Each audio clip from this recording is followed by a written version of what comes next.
My name is Arthur Cole, and I am 65 years old today.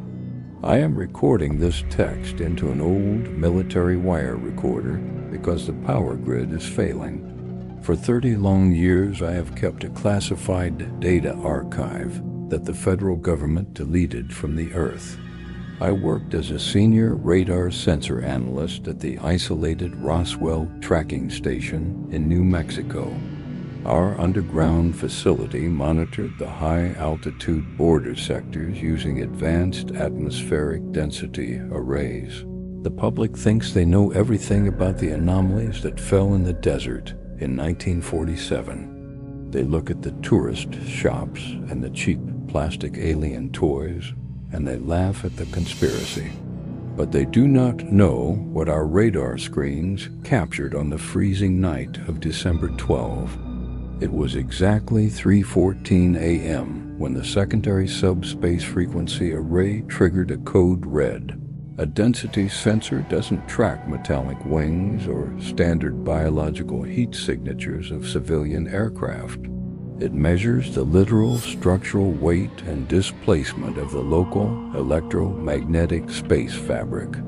The telemetry monitor showed that an object had entered our zone at an altitude of 80,000 feet. The digital radar indicators glitched out completely trying to measure the physical speed of the shape. The software logs indicated the asset was moving faster than the speed of sound, but without a sonic boom. It dropped straight down into the dark desert floor near an isolated family homestead cattle ranch. I adjusted the manual high-definition infrared optical lenses to lock onto the impact coordinates. The screen on my cathode ray tube terminal was rendered in heavy black and white analog film grain. The landscape was dark, the sand was black, and everything looked completely deserted to the naked eye. But when I flipped the switch to the classified ultraviolet spectrum filter, my heart stopped beating. A tall, gaunt, horrific entity over 12 feet tall was walking through the empty sagebrush fields. The creature had no skin, no muscles, no organic eyes that aligned with human biology. Its physical body was woven entirely from a shifting mass of pure liquid darkness and silver needles. It didn't reflect the light, it absorbed the light around it like a small living black hole in the dirt. And its jaw structure was unnaturally stretched open 90 degrees, forming a wide, terrifying, silent void. The entity wasn't running, it was moving with a slow, deliberate, mechanical pace toward the farmhouse window. And right above its head, the deep night clouds were parting, forming a perfect geometric funnel miles wide. The 12-foot-tall entity, made of liquid darkness, stopped at the wooden perimeter fence of the property. The sharp, high, tensile barbed wire lines didn't cut its body or change its forward movement mechanics. The metallic steel wires simply dissolved into dark gray smoke when the creature stepped through the barrier. I adjusted the manual heavy tracking wheels on my radar console to keep the infrared focus sharp and clean. The internal cooling fans of the high-energy lens pod were whining at a dangerous high-frequency pitch. The thermal sensor readouts on my master screen showed that the air around the entity was dropping fast. The digital temperature gauge was hitting minus 50 degrees Celsius right in the middle of the desert sands. The natural heat of the ground was being completely absorbed into its shifting central darkness core. I could see through the ultraviolet filter hundreds of thin silver needles moving rapidly inside its shadow mass, pulsing and expanding in a perfect synchronization with the low mechanical drone and my tactical headset. The creature slowly turned its long, featureless upper head directly toward the ranch house kitchen window.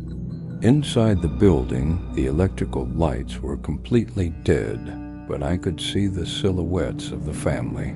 The farmer Miller, his young wife, and their 7-year-old son were sitting motionless around the table.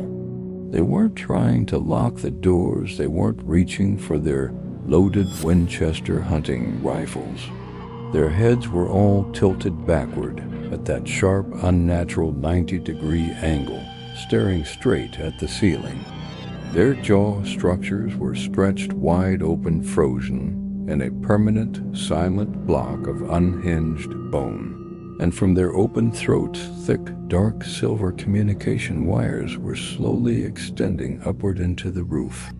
The entity outside raised its long, distorted arm, touching the glass window pane with a single needle digit. The window glass didn't shatter into crystal pieces. It turned completely black like dark, polished obsidian stone. Then every single cathode ray tube monitor inside my secure underground military booth flashed with a red alert. The master communication panel burst into life, emitting the audio track of the farmer Miller directly to my seat. The voice was clean, professional, freezing cold, and completely stripped of any human panic or organic emotion. The speaker unit said, "Arthur, please do not log the coordinate shift for Sector 72 inside your logbook tonight. The cleanup team has already arrived at the pasture with the updated electromagnetic recording hardware. Every single syllable of the transmission was an exact duplicate of a phrase recorded 30 years ago. The entity wasn't speaking its own thoughts, it was playing back an old magnetic audio tape from our own archive. I tried to hit the emergency broadcast switch to alert the main base command unit at Fort Bliss, Texas. But my hand felt completely frozen on the console table, like my muscles were locked by an external signal code. The text on my terminal monitor began to erase itself line by line, row by row, layer by layer, leaving only a single automated data query from the central mainframe core router. The system screen read, "The primary radar interface is now compatible with the blackout. Do not attempt to terminate the capture component, Arthur Cole. The loop requires your conscious I-code to stabilize the incident." The mechanical drone inside my tactical headset grew louder, vibrating the bones of my skull. The green phosphorus scan lines on my primary radar screen began to warp and twist out of alignment. The digital telemetry data was fluctuating wildly across the terminal screen like a dying signal track. I watched the monitor as the main satellite link with Area 51 was completely severed from the core.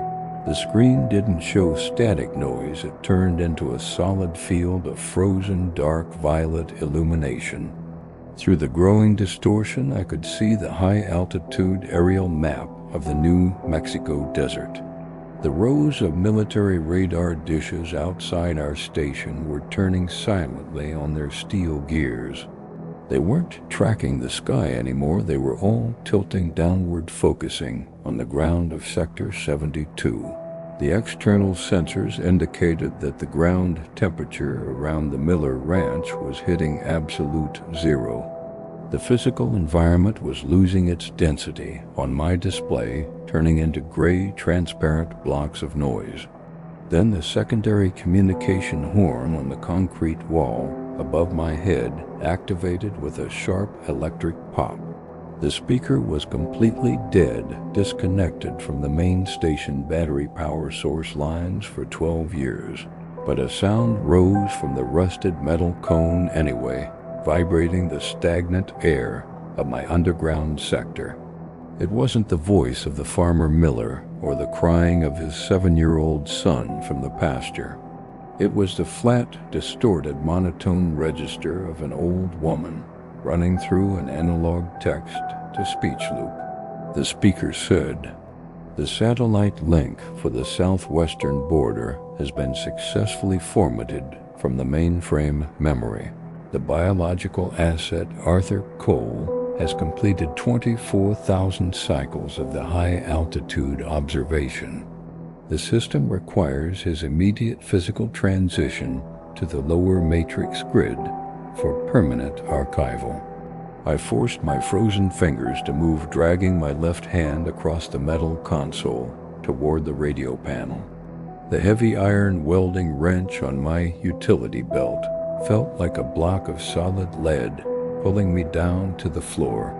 I grabbed the heavy metal tool with all my remaining strength and smashed the glass screen of the main terminal. Bright green electrical sparks exploded from the cathode ray tube, blinding my vision for a split second. The smell of burnt plastic sulfur and silver halide crystals filled the enclosed space of the concrete booth. But the digital text didn't disappear from my sight. It shifted colors, flashing from green to an intense red. The image of the Miller Ranch was gone, replaced by a top-down schematic of my own underground bunker complex. The monitor displayed the exact blueprint of the tunnels beneath the Roswell tracking station, rows after rows. And moving through the central access corridor toward my locked steel security door was a massive thermal spike. A colossal shadow over 12 feet wide was sliding across the concrete floor plates without creating a sound. The internal telemetry radar logs refreshed, displaying a single line of raw Federal Command text. The message read, "The extension component is inside the station access cores. Do not break the monitor view or the transition will interrupt early." The heavy reinforced steel security door of my tracking booth began to groan under an immense external force. The solid iron deadbolts inside the frame were creaking and bending inward like thin copper wires. The temperature inside my concrete vault dropped so fast my breath turned into thick, frozen vapor clouds. The emergency red lights along the ceiling panels flickered 3 times, then died out into absolute blackness, leaving only the broken, bleeding red screen of my terminal monitor to illuminate the small workspace. I pulled my loaded military service pistol from its leather holster and aimed it straight at the doorway. My hands were shaking so hard that the iron sights were dancing across the dark metal surface of the portal. The clicking sound from the corridor outside grew louder, vibrating the concrete floor plates beneath my boots. It wasn't the sound of heavy boots or the scratching of an animal trying to break inside the room. Thousands of thin silver needles were pushing through the tiny seams of the steel doorframe like liquid metal. They were gathering on the interior floor plates, forming an intricate geometric web that began to hum. A high-pitched tinnitus hum that felt like 1,000 glass fragments vibrating inside my ear bones. The speaker on my communication panel refreshed with a heavy, distorted, static feedback explosion. The flat, mechanical tone of the old woman came through the ruined speaker cones with absolute clarity. The voice said, "The asset Arthur Cole has drawn his physical weapon against the primary data extraction interface. The logic script for his 1985 memory track is experiencing a fatal internal validation error. Execute the spatial compression protocol for the Roswell underground facility immediately." I looked at the monitor screen behind my shoulder as the blueprint of my bunker began to dissolve into gray noise. The lines representing the concrete walls, the escape tunnels, and the radar basements were turning to dust. Through the growing digital noise, I saw a flash of a military hospital ward in Washington, D.C. in 1974. A group of doctors in white coats was standing around a large analog terminal, watching my brain waves. An old technician turned his head toward the commander, his face pale, sweating, and covered in fear. He said, "Sir, the subject is starting to realize that the tracking station is just a line of code in the machine. His temporal lobe tissue is rejecting the simulation parameters, and the desert projection is losing its frames. We need to inject a new logic script into his memory core before his conscious mind wakes up in the dark room." The memory snapped back into the dark, freezing booth as the steel door in front of my face split open completely. The dark silver wires whipped through the airless room like angry metallic snakes wrapping around my limbs, and the iron floor plates below my boots vanished into a bottomless dark void filled with thousands of tape reels. The violent sensation of falling through the airless darkness stopped with a sudden heavy mechanical impact. My heavy leather boots weren't touching the frozen metal plates of the Roswell underground bunker anymore. I was standing upright in the middle of an endless, completely flat gray sand plain under an empty sky. The air didn't smell like desert ozone sagebrush plants or fresh industrial machine oil from the tracking station. There was an absolute lack of temperature and information that made my eyes ache with an intense pain. The sky above me wasn't blue, it wasn't black, it was a uniform, dull, electronic gray television color. There was no sun, no stars, no horizon lines, no signs of human life anywhere in sight across the desert. And stretching across the entire upper atmosphere from one end to the other was a colossal black magnetic tape. The long dark ribbon miles wide was moving slowly from left to right in absolute spine-chilling silence, passing through a giant rusted metallic recording head that hovered motionless directly above the plane. The tape was completely empty, its glossy dark surface reflecting only the dull gray light of the sky matrix. I looked down at my own body and realized the military uniform was gone. The service pistol was gone. I was wearing a simple white hospital gown covered in old ink stamps from the Federal Medical Archive. I turned around to look for the tracking station or the Miller ranch house, but there was only gray sand. And standing across the desert plain in perfect straight rows were thousands of other silent people. I saw the farmers from the southwestern border, the military officers, the entire grid population of New Mexico. All of them were standing motionless, their heads tilted backward at that sharp, unnatural 90-degree angle. Their unblinking eyes were completely blank, wiped clean of all human memory, identity, traits, and emotions. They were staring up at the moving black ribbon in the sky like deep sleepwalkers, waiting for a command. I walked toward the nearest figure, an old man in a khaki uniform who looked exactly like General Vance. I touched his shoulder, but his body felt completely rigid, like a hollow piece of cold porcelain stone. He didn't turn his head. He didn't acknowledge my presence. His mouth was sealed shut, like a marble block. Then the giant metallic recording head in the sky emitted a single low-frequency sound wave through the air, a wave that vibrated through the gray sand beneath my bare feet, moving the bones inside my chest cavity. And inside my empty skull, the voice of the old woman whispered a final permanent line of tracking code.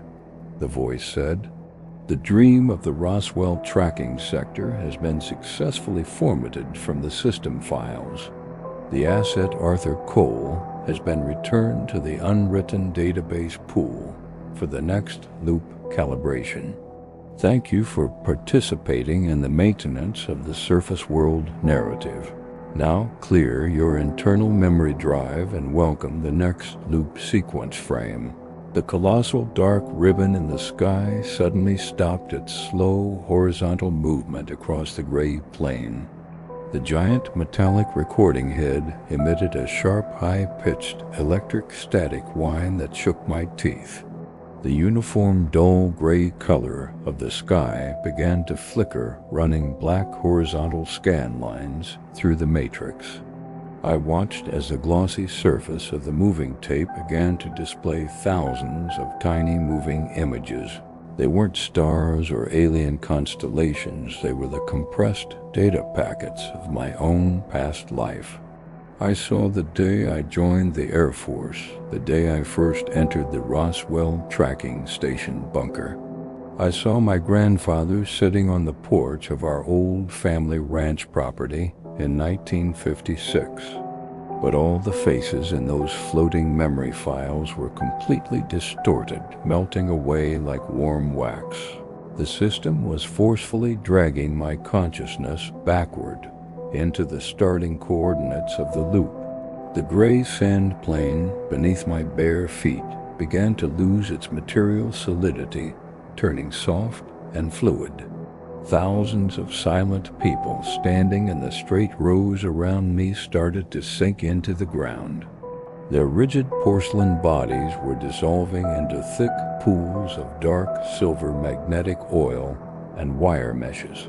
They weren't human beings, they were just biological anchors holding the simulation infrastructure stable.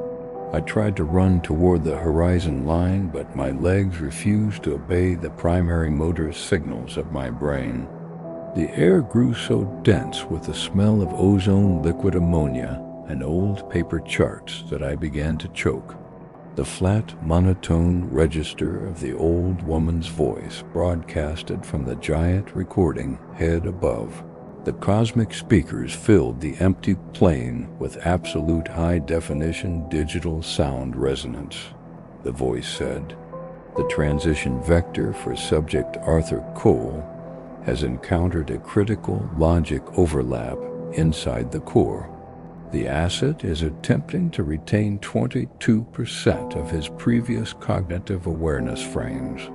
Increase the electrical voltage of the acoustic dampening frequency inside his neural pathway lines. Do not let the biological component look at the tier in the 1985 registry files." I looked up at the moving black ribbon and noticed a massive jagged crack splitting the glossy film open. Through that narrow tear in the sky, I didn't see space or stars or alien craft networks.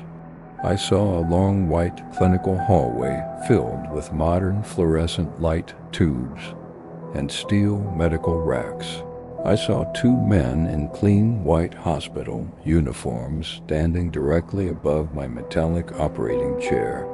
One of them was holding a small silver syringe filled with a thick violet fluid preservation matrix, and the entire gray desert plain around me began to vibrate, turning soft and transparent like thin tracing paper. The gray desert plain vanished completely like a projector lamp turned off by the main circuit switch. The smell of freezing sand, ozone, and industrial warehouse grease disappeared in a single millisecond. I was sitting perfectly upright in a heavy, high-backed chair made of reinforced gray iron and vinyl straps. My long arms and my thin ankles were locked tightly inside wide leather belts with heavy iron buckles. The environment around me was a massive circular room with seamless white concrete walls and floor tiles. There were no windows, no exit doors, no curtains, no wooden tables, anywhere in sight across the perimeter. The bright lighting came from 4 long fluorescent tubes built directly into the white plaster ceiling. The air inside the vault was freezing cold, smelling heavily of liquid ammonia chlorine and old medical charts. Standing directly in front of my iron chair was a man wearing a clean white clinical medical coat. He had thin gray hair, a small metal pen in his pocket, and a clipboard with official government stamps. He didn't have black glass lenses for eyes He didn't have silver vibrating needles for fingers or joints. He looked like a normal, tired 70-year-old doctor working a long night shift inside a state facility. He looked straight at my face with a deep expression of professional sadness and absolute exhaustion. He sighed softly, clicking his ballpoint pen, twice hitting the hard plastic board frame with his thumb. He said, "Arthur, can you hear my voice today? Do you know what calendar year it is inside this sector?" I tried to scream at him about the Roswell tracking station, about the desert, about the radar screens, but my throat felt dry and completely lined with a thick layer of heavy chemical medical sedatives. My voice came out as a raspy, broken whisper that didn't sound like a young military sensor analyst. I looked down at my own hands resting on the iron armrests of the gray vinyl seat structure. They weren't the strong, muscular hands of a 25-year-old sergeant from 1985.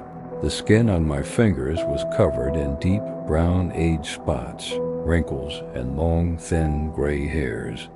The nails were yellow and brittle, my joints swollen with advanced bone arthritis and tissue damage.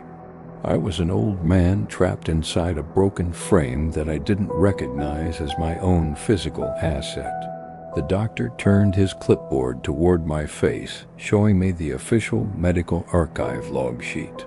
The printed text on the white paper read New Mexico State Psychiatric Hospital, Unit 4 Security Block.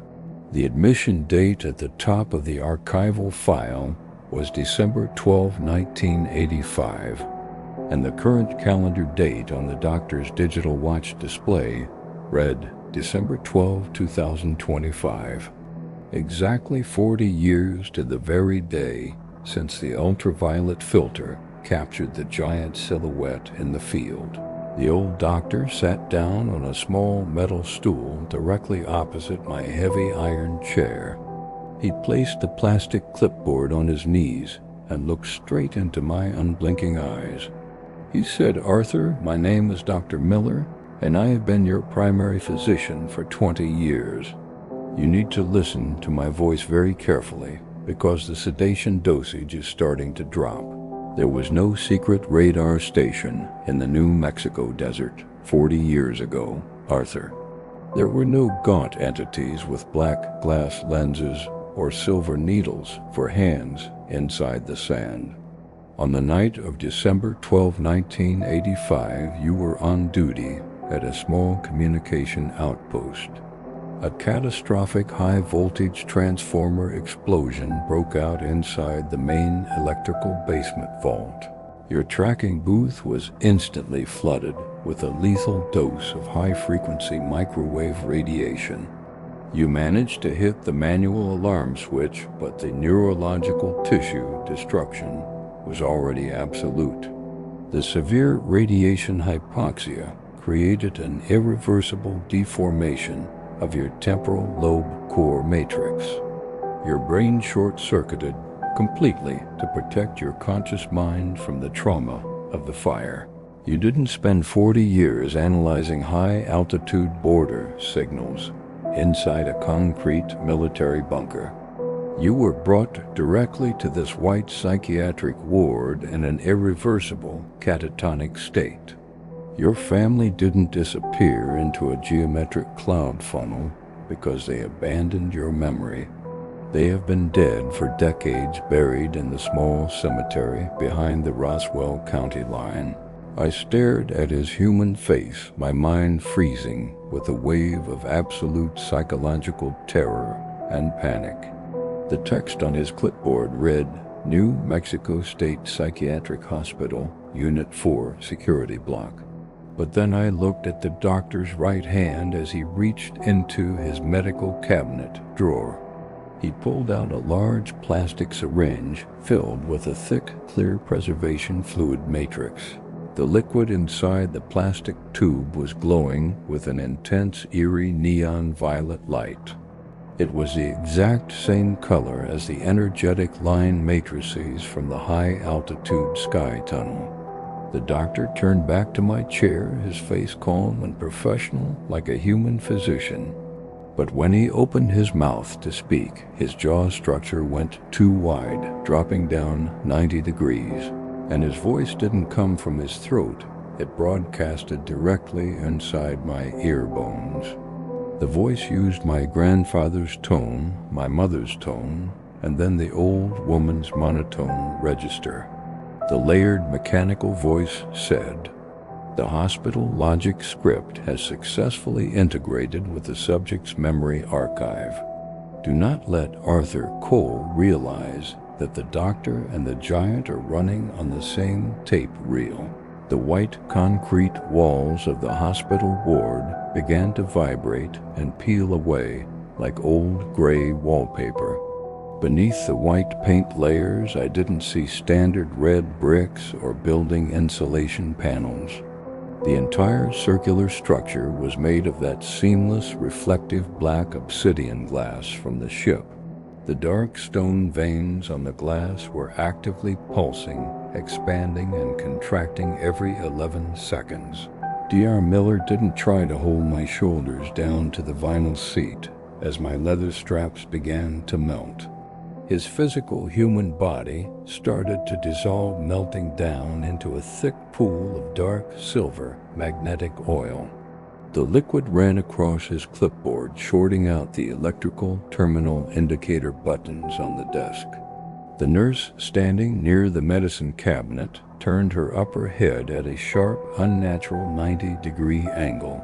Her face was no longer human. It was a smooth, polished, dark visor skin, completely empty of features.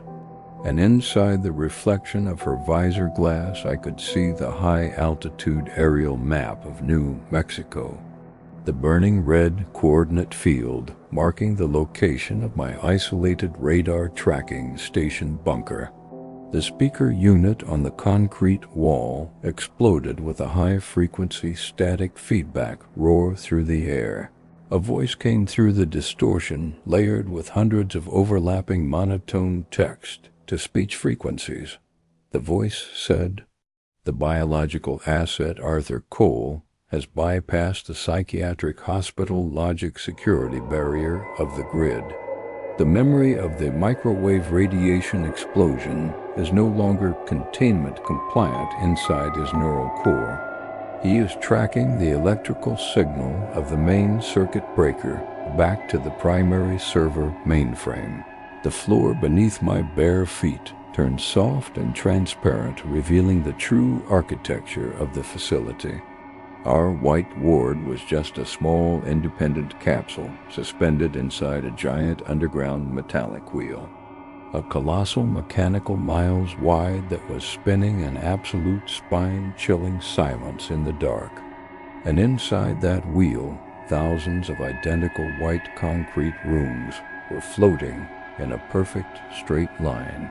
Inside every single room, an old man named Arthur Cole was sitting locked inside an iron chair frame, listening to a different version of the doctor, a different version of the fire and radiation narrative. The system was running thousands of simulation tracks simultaneously to find a clean code for my mind. A permanent logic script that would force my conscious brain cells to accept the containment loop parameters.